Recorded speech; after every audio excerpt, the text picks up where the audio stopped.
Minivans had kind of a rough and, let's say, confusing start here in the U.S. Early versions seemed like nothing more than tall, stubby station wagons and, well, whatever this is.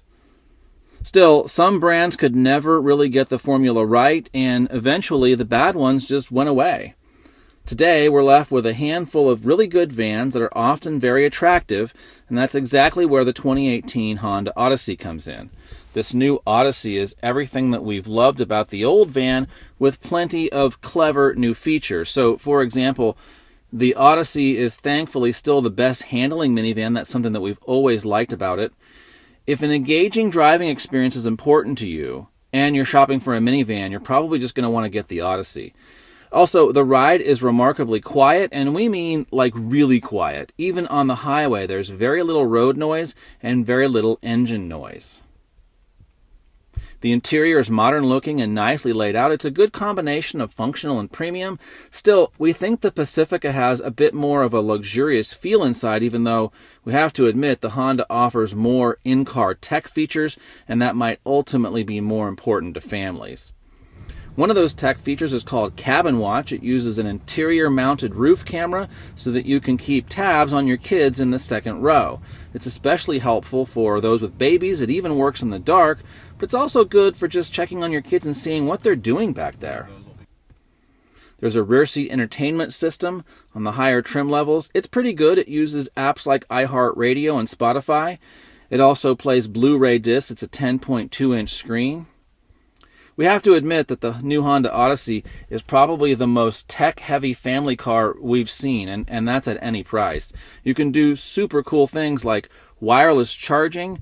There's lots of USB ports. You can also control in-car features like add songs to a playlist or change the rear seat temperature through your smartphone.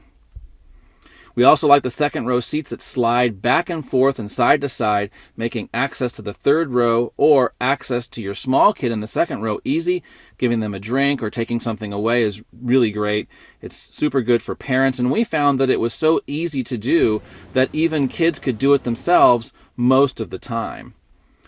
The Odyssey has virtually every safety feature you can think of, including collision mitigation braking, lane keep assist, lane departure prevention, adaptive cruise control, and Honda's next generation ACE body structure.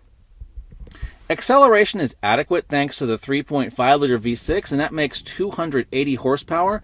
It's connected to a 9-speed automatic transmission, but there's a 10-speed in the upper trim levels. It's the 10-speed that we drove, and we found it to be really good. Shifts are smooth, and gearing is just right for most driving conditions. Fuel economy for this Odyssey is 22 miles per gallon estimated for combined driving, and that's for all versions of the Odyssey. Finally, if you're concerned about American workers and domestic jobs, you should know the 2018 Honda Odyssey is built in the U.S., specifically in Lincoln, Alabama. As for price, let's just admit that all minivans are getting to be pretty expensive, so base price for this one is $31,000 with shipping. An EX with leather is about $38,000, and the top of the line Odyssey Elite is a little bit over $47,000. Still, that's a loaded van, and it's right in line with competitors from Kia, Nissan, and Chrysler.